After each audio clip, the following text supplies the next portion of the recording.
Hello everybody, Sean here, and today we're looking at the Scorpionnajka boss in Dark Souls 2.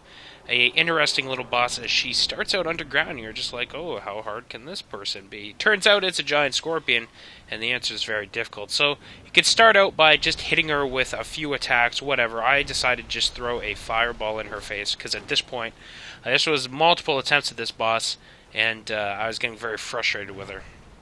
You can see she has quite a long reach, and if you stay too far away from her, she's going to pummel you with very powerful magic spells. And if you get too close to her, she's going to hit you with melee attacks. So what I decided to do is use the trees to my advantage. They do block some spells. You can also see I'm using a special shield. It's Silver Knight Shield or something to that effect. It's a 80% block shield. It blocks 80% physical, 80% magic. So I'm able to just block her magical spells in the event I do get hit. But what you want to do as a melee character anyways is stay fairly close to her. That way she does not use the magic as often.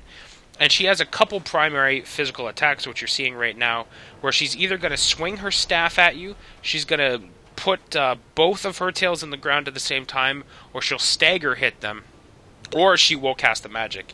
Her special little attack is this. Anytime you see her go in the sand, you quickly want to come stand on a piece of stone. Since this is the biggest piece of stone, I suggest standing on it. She can't come out of the ground where the stone is. If you're standing on sand, what she will do is she'll come up underneath you, trip you, and then just gobble you up, basically. You're pretty much dead, so you have to stand on that stone. As soon as she comes out of the ground, make sure you back away a little bit, because when she comes out of the ground, there is a bit of a, kind of like a sand explosion, and you will take a little bit of damage if you're too close, so just make sure you back away a little bit.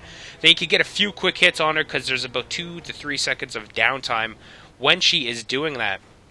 This cycle is basically going to repeat over and over, so you're going to see me get back in and start hacking away at her, and then she'll go back underground. We do this a few times. But an interesting note here is that you can cut off her tails.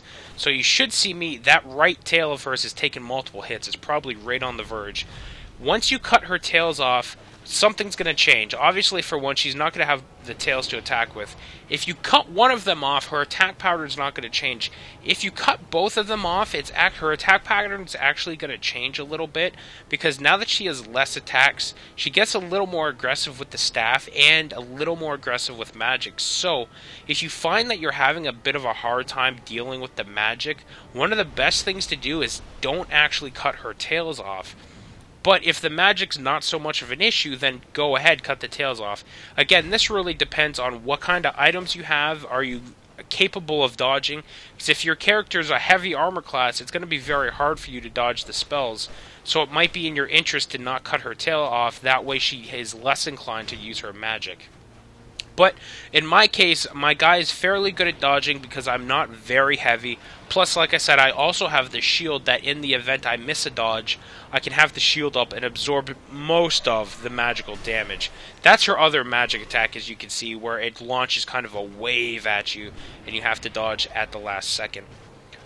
But again, once she goes through her magic, even though she's going to be more inclined to use the magic, the attack pattern overall is going to be the same, in that you just have to slice and dice at her, and then she's going to go underground, and you just have to hide on that stone, and you hit her again. Ranged characters, you're probably going to have a little easier of a time, just because you're at range. You're going to end up having kind of like a magic duel, so it's going to be mage on mage. Again, in that case, hopefully you have a good magic block shield, or you're very proficient at dodging. Since you're likely playing a mage in light armor, it's going to be much, much easier for you to dodge. If you're a pyromancer, you're going to have a heyday during this fight. Scorpions, like real life scorpions, don't really like fire, so she will take some extra damage from fire.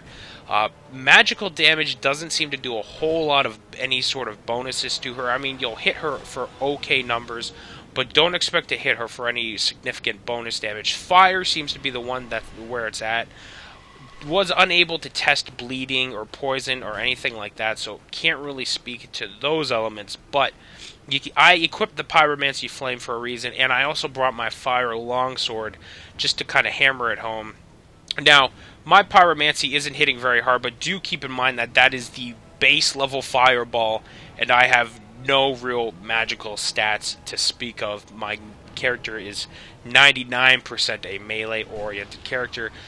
Like I mentioned earlier, I was just annoyed with this boss, so I wanted to toss fireballs in her face due to frustration levels. But there you go. That's pretty well how to take out the Scorpion, is just have her repeat this. If you could just dodge her attacks until she goes underground again and again, boss is going to be very, very easy for you to deal with. One thing to keep in mind is there's 2 trees in the battle arena that are like really bad trees. They look like they can be interacted with. One of them has a corpse on them.